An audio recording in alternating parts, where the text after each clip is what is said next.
Hola, bueno, voy a preparar en este cacharrito unas patatitas panaderas para acompañar unas albondiguitas.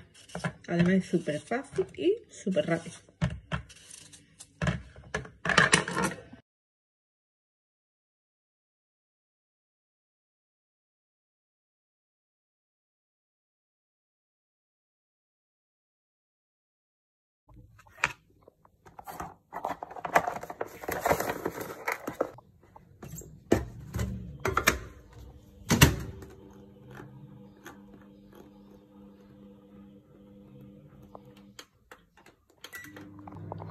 Pues listas.